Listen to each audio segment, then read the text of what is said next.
Study IQ IAS, अब तैयारी हुई अफोर्डेबल। नमस्कार दोस्तों जैसा कि आपने देखा होगा कि BBC British broadcasting corporation Bharat के अंदर काफी चर्चा में था। जैसे कि आपको याद होगा कि गुजरात राइट्स को लेकर कुछ डॉक्यूमेंट्री लाई गई थी इनके द्वारा। उसके बाद बीबीसी पर भारत के अंदर रेड वगैरह भी हुआ था और ये बोला जा रहा था बीबीसी की तरफ से कि हम इम्पार्शियल होते हैं, यहाँ पर किसी भी प्रकार का भेदभाव नहीं करते, फ्रीडम ऑफ स्पीच होती है। लेकिन बीबीसी के अंदर खुद एक बहुत बड़ा क्राइसिस आ गया है और ये क्राइसिस है रिलेटेड टू गैरी लाइनकर के सस्पेंशन से रिलेटेड। यहां पर आप देख सकते हो BBC crisis over Gary Lineker suspension mounts as presenters walkout. तो इसके बारे में हम डिटेल से जानेंगे, एक एक चीज मैं आपको बताऊंगा कि एग्जैक्टली हुआ क्या है, ये गैरी लाइनकर कौन है और इनको लेकर क्या विवाद हो गया है, यहां पर माइग्रेशंस को लेकर क्या कहा जा रहा है। काफी कुछ जानने को आपको मिलेगा इस वीडियो के अंदर। तो चलिए शुरुआत करते हैं, लेकिन उससे पहले ध्यान रखिएगा अगर आप यूपीएससी की तैयारी कर रहे हो तो जैसे कि अगर आप इस साल का 2023 का प्रीलिम्स लिख रहे हैं तो अगर आप उसको क्रैक करना चाहते हैं तो ये वाला जो बैच है SIP प्लस, इसके अंदर एडमिशन लेने की आखिरी डेट कल है 13 मार्च। या फिर अगर आप 2024 के लिए प्रिपेयर कर रहे हैं तो 14 मार्च को ये वाला जो बैच है वो क्लोज हो जाएगा। वैसे ही लॉन्ग टर्म बैच फॉर 2025 जहां पर यूपीएससी का पूरा प्रिपरेशन प्रीलिम्स और मेंस की तैयारी कराई जाएगी, उसका आखिरी डेट है 16 मार्च। ये सभी में आपको एडमिशन चाहिए तो हमारे वेबसाइट ऐप पर जाइए या फिर कमेंट सेक्शन में इसका लिंक दिया हुआ है, वहां पर जाकर यूज करिए code Ankit live to get maximum discount. इसके अलावा आपको पता है कि यूपीएससी के द्वारा ईपीएफओ का जो वैकेंसी है वो निकाला गया है बड़ी मात्रा में पहली बार 2015 के बाद। तो इसको भी अगर आपको अवेल करना है तो यूज कोड अंकित लाइव जो भी आपको कोर्स लेना है स्टडी IQ पर। इसके अलावा और अगर आप एमसीक्यूज अटेम्प्ट करना चाहते हैं तो मेरे इंस्टा पेज पर जा सकते हैं, वहां पर स्टोरीज में जितने भी एमसीक्यूज हैं उसको आप अटेम्प्ट कर पाएंगे। चलिए शुरुआत करते हैं, लेकिन उसके पहले आपको जानना जरूरी है कि गैरी लाइनकर कौन है। बेसिकली गैरी लाइनकर इंग्लैंड की तरफ से खेलते थे। He was top centre forward in the 1980s। उनका फुटबॉल के अंदर मतलब इंग्लैंड की तरफ से खेलते थे और उनका जो कैरियर था वो लगभग 1978 से 1994 के बीच में था। उन्होंने इंग्लैंड के लिए 80 बार यहां पर अपीयर किया है और लगभग 48 गोल्स मारे हैं। देखिए 48 गोल्स कम नहीं होता है। इनफैक्ट आप कह सकते हैं कि इंग्लैंड के इतिहास में वो 4th हाईएस्ट हैं ऑफ ऑल टाइम और 1986 के वर्ल्ड कप में वो गोल्डन बूट का अवार्ड भी जीत चुके हैं। ये आप देख सकते हो, वो अपने यंग एज में ही वॉज द गैरी लाइनकर। और उनका जो पूरा कैरियर है उन्होंने कई सारे क्लब्स के लिए भी खेला है, जैसे बार्सिलोना हो गया, इस तरह के क्लब के लिए भी यहाँ पर जो इंग्लिश प्रीमियर लीग आपने सुना है ना, उनके लिए उन्होंने खेला है।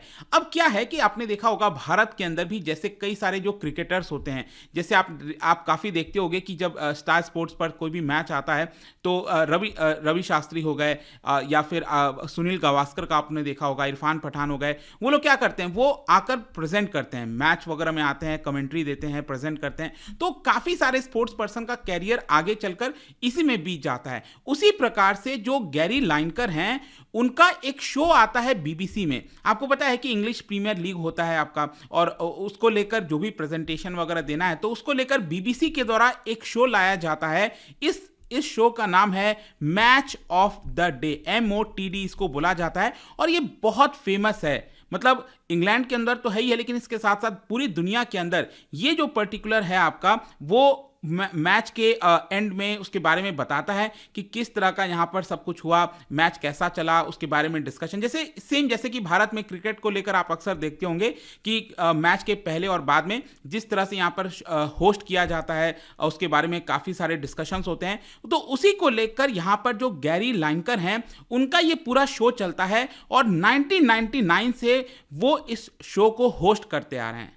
और इनफैक्ट बताया जाता है कि बीबीसी का अब क्या है ना कि बहुत सारे प्राइवेट जो ब्रॉडकास्टर्स हैं वो भी आ गए हैं, स्काई आ गया है, BT है, लेकिन उन सारी चीज़ों में आप देखोगे तो ये जो मैच ऑफ द डे होता है वो काफ़ी ज़्यादा पॉपुलर है लोगों के बीच में। इस तरह का ये शो होता है, यहाँ पर 2 एक्सपर्ट्स के साथ वो ज्वाइन करते हैं और इसके बारे में डिस्कस करते हैं कि कैसे यहाँ पर चीज़ें चल रही हैं। इनफैक्ट 2020 में गैरी लाइनकर ने 5 साल का और कॉन्ट्रैक्ट साइन किया था बीबीसी के साथ और उनका जो पूरा टर्म है वो 2025 तक खत्म होने वाला था। पूरे बीबीसी बीबीसी के अंदर अगर आप देखोगे ना, तो सबसे ज्यादा हाईएस्ट पेड प्रेजेंटर जो हैं वो गैरी लाइनकर ही हैं। लगभग उनको 1.36 मिलियन पाउंड दिया जाता है। मतलब अगर मैं इसको रुपये में कन्वर्ट करूं तो आई थिंक शायद ये लगभग 10 करोड़ के आसपास आना चाहिए। ठीक है, वैसे तो इनका पे और भी ज्यादा था, लेकिन कोविड में क्या हुआ कि पे कट किया गया था कई लोगों का, और उसी की वजह से उनका थोड़ा सा कम हुआ है। लेकिन still he is the highest paid presenter in overall BBC अगर आप देखोगे तो। अब क्वेश्चन है कि प्रॉब्लम क्या हुई है। देखो, इनका जो पूरा शो है वो चल रहा था, लेकिन क्या हुआ रिसेंटली यहां पर उन्होंने माइग्रेशन पॉलिसी को लेकर कुछ कमेंट कर दिया ट्विटर के माध्यम से। अब क्या है ना कि बहुत सारे माइग्रेशंस हो रहे हैं यूके के अंदर। काफी सारे जो लोग हैं जो असाइलम चाहते हैं, यूके के अंदर जाना चाहते हैं, वो छोटे छोटे बोट के माध्यम से यूके पहुंच रहे हैं। लेकिन जो ऋषि सुनक की सरकार है, गवर्नमेंट है यूके की, वो यहां पर नहीं चाहती कि वो लोग आएं, और इसीलिए नया माइग्रेशन पॉलिसी लाया गया जिसके बारे में मैं आपको आगे और बताऊंगा। लेकिन उसी माइग्रेशन पॉलिसी को लेकर गैरी लाइनकर के द्वारा एक ट्वीट कर दिया गया। अब देखिए उस ट्वीट में उन्होंने क्या कहा है, there is no huge influx. Basically क्या है ना कि वो एक प्रकार से जो नई माइग्रेशन पॉलिसी लाई जा रही है ऋषि सुनक सरकार की, उसके खिलाफ जा रहे थे, उसके खिलाफ उन्होंने ट्वीट कर दिया। इनफैक्ट उन्होंने ये कहा कि सरकार जिस तरह से बिहेव कर रही है, it is similar to Germany in 1930। Basically उन्होंने जो नाजी के द्वारा, हिटलर के द्वारा जो चीजें की जा रही थी 1930s में, उसको उससे कंपेयर कर दिया। और इसी की वजह से क्या है कि यहां पर बहुत सारा क्रिटिसिज्म होने लगा गैरी लाइनकर के ऊपर। अब क्रिटिसिज्म ज्यादातर क्या है ना कि जो ऋषि सुनक की गवर्नमेंट है, उनके जो मेंबर्स हैं, बेसिकली क्या है ना कि यूके के अंदर भी आप देखोगे तो दो मेन पार्टी हैं। एक है कंजर्वेटिव पार्टी और दूसरी तरफ है labour party. Conservative basically right wing party कहा जाता है इसको, और जो लेबर पार्टी है वो लेफ्ट विंग है, खुले विचारधारा वाली पार्टी, लेबर पार्टी आप कह सकते हो, लेफ्ट विंग जिसको कहा जाता है, राइट। तो यहां पर क्या है ना कि जो ऋषि सुनक की सरकार है, they are from the conservative party. उनके सरकार के जितने मेंबर्स हैं, बहुत सारे लोगों ने इसको कमेंट किया, कहा कि जिस तरीके से उन्होंने नाजी जर्मनी से कंपेयर किया है वो बिल्कुल भी गलत है। कुछ मेंबर्स का यह भी कहना था कि जो गैरी लाइनकर हैं उसको तुरंत बीबीसी से फायर कर देना चाहिए, हटा देना चाहिए। तो जब ये सारी चीजें हो रही थी तो बीबीसी ने यहां पर अनाउंस कर दिया कि मैच ऑफ द डे, सोच के देखिए, जो 1999 से वो होस्ट करते आ रहे हैं, तो ये वाला जो मैच ऑफ द डे है ना, उसमें से जो प्रेजेंटेशन है गैरी लाइनकर का वो हटाया जाएगा। मतलब कि कहीं ना कहीं आप देख सकते हो कि गैरी लाइनकर ने तो बेसिकली क्या किया, वो अपने बातों को उन्होंने ट्विटर के माध्यम से रखा, अपने विचारधारा को यहां पर रखा, लेकिन बीबीसी उनके खिलाफ चला गया। बीबीसी ने कहा कि नहीं, आपने ये जो चीज कही है ना वो गलत है, और अभी के लिए हम आपको जो शो आप होस्ट करते हो उससे हम यहां पर आपको हटा रहे हैं। तो जाहिर सी बात है इसको लेकर बहुत सारा बैकलैश आया, और backlash let me tell you कि यहां पर जो लोग हैं उनकी तरफ से तो आया ही आया, लेकिन इसके साथ साथ बीबीसी के अंदर भी जो खुद उनके एम्प्लॉयज हैं बीबीसी के, उनकी तरफ से भी बहुत ज्यादा आक्रोश देखने को मिला। इनफैक्ट यहां पर एक और शो चलता है फुटबॉल फोकस, लंच टाइम के दौरान, उसको जो होस्ट किया जाता है ना प्रेजेंटेशन के द्वारा, उन्होंने भी उसको होस्ट करने से मना कर दिया और कहा कि हम लाइनकर के साथ खड़े हैं, गैरी लाइनकर के साथ।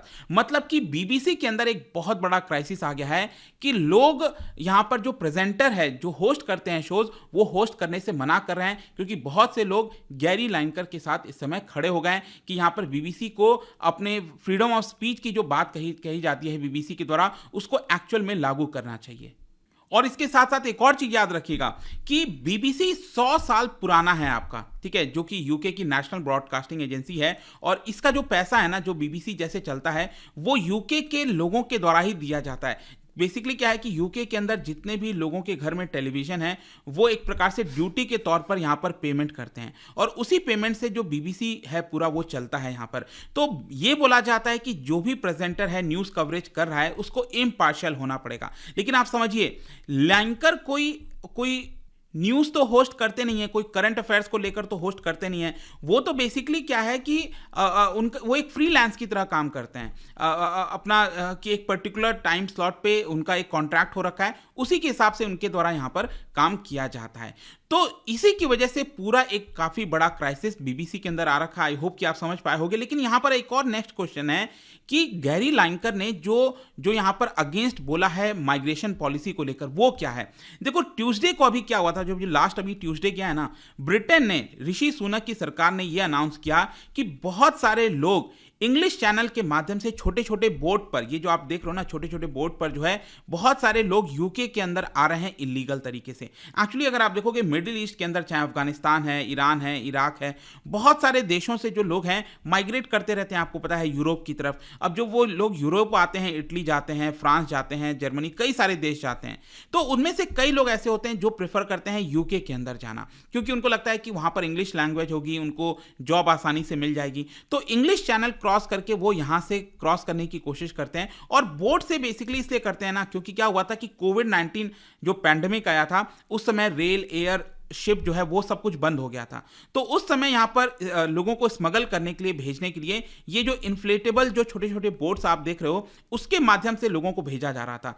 कोविड पैंडेमिक के पहले हर साल लगभग 300 लोग ही छोटे बोट से जाते थे, लेकिन पैंडेमिक के बाद आप देख सकते हो 2020 में 8,500, 2021 में 28,000, 2022 में 45,000। मतलब कि इंग्लिश चैनल के थ्रू यहां पर छोटे छोटे बोट्स में बहुत सारे लोग यूके के अंदर एंटर करने की कोशिश करते हैं।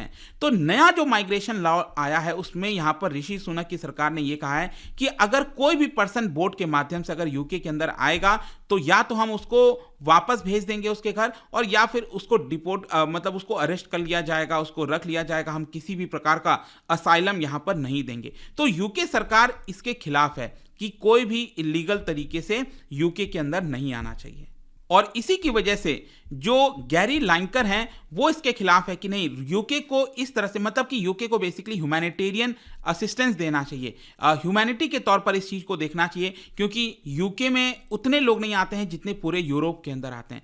तो गैरी लाइनकर ने उसी चीज के खिलाफ बोला था। इनफैक्ट अगेन आप यहां पर देख सकते हो कि ऋषि सुनक सरकार में जो होम सेक्रेटरी हैं, आपको पता होगा, सुएला ब्रेवरमैन, उनके द्वारा भी एक ट्वीट किया गया था, enough is enough, we must stop the boat, हम इसको स्टॉप करना चाहते हैं। और उसके खिलाफ भी यहां पर गैरी लाइनकर ने बोला था, good heavens, this is beyond awful. मतलब अगेन वो भी इसके खिलाफ थे कि ऐसा जो सरकार कर रही है, ऋषि सुनक की सरकार कर रही है, वो गलत है। लेकिन कहीं ना कहीं यहां पर साफ दिख रहा है आपको कि बीबीसी एक प्रकार से क्या है ना कि जो गवर्नमेंट है यूके की, उसके अंडर में आ गई, उसके प्रेशर में आ गई है, और इसीलिए क्रिटिसिज्म हो रहा है कि बीबीसी जो अपने आप को फ्रीडम ऑफ स्पीच की बात करती थी, कई सारी चीजें कहती थी कि हमारा स्टैंडर्ड बहुत हाई होता है, वो कहीं ना कहीं अब यहां पर दब गया है। और इनफैक्ट आप भारत में भी देख सकते हो कि इस समय करंट गवर्नमेंट के अंदर, गवर्नमेंट ऑफ इंडिया के अंदर जो मिनिस्टर हैं अनुराग ठाकुर जी, उन्होंने जी इसको लेकर सवाल उठाया है, और उन्होंने भी कहा है कि interesting to see how BBC which makes lofty claims about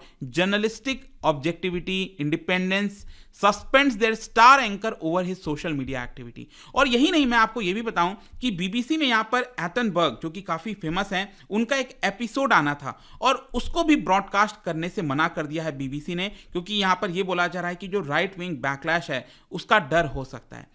तो बहुत सारी चीजें हो रही हैं, बट आई होप कि इस वीडियो के माध्यम से ये जो पूरा मामला सामने आया है कल से, जिसको लेकर बहुत चर्चा हो रही है, वो आपको अच्छे से समझ में आ गया होगा। और जाने से पहले एक इंटरेस्टिंग क्वेश्चन, क्या बता सकते हो, क्योंकि हम ब्रिटेन के बारे में बात कर रहे हैं, उन्होंने हमारे देश पर राज किया है। आपको पता होगा कि ड्यूअल गवर्नमेंट इंट्रोड्यूस किया गया था अंग्रेजों के द्वारा पिट्स इंडिया एक्ट के माध्यम से, जो भारत में चलता रहा, लेकिन एक लॉ के माध्यम से उसको अबॉलिश, खत्म कर दिया गया था। तो कौन से लॉ के तहत उसको खत्म किया गया था, यह आपको बताना है। जो ड्यूअल गवर्नमेंट का सिस्टम था, इसका राइट आंसर आप सबको पता है, मेरे इंस्टाग्राम पर तो मिलेगा ही, वहां पर अगर आप नहीं हो कोई बात नहीं, टेलीग्राम से भी ले सकते हैं इसका सही उत्तर। मैं कई सारे जो एमसीक्यूज हैं वो यहां पर स्टोरीज में डालता रहता हूं। बाकी अगर आपको पीडीएफ चाहिए तो टेलीग्राम पर आइए, अलग अलग सोशल मीडिया पर आप जुड़ पाओगे। और जैसा मैंने बताया था, यूपीएससी की अगर आप तैयारी कर रहे हो, use code Ankit live to get maximum discount. जो भी आप कोर्स लेना चाहते हैं, चाहे ईपीएफओ हो या फिर एसआईपी का बैच है 2024-25, जो भी है। आई होप कि वीडियो आपको पसंद आया होगा। मिलता हूं आपसे नेक्स्ट टाइम।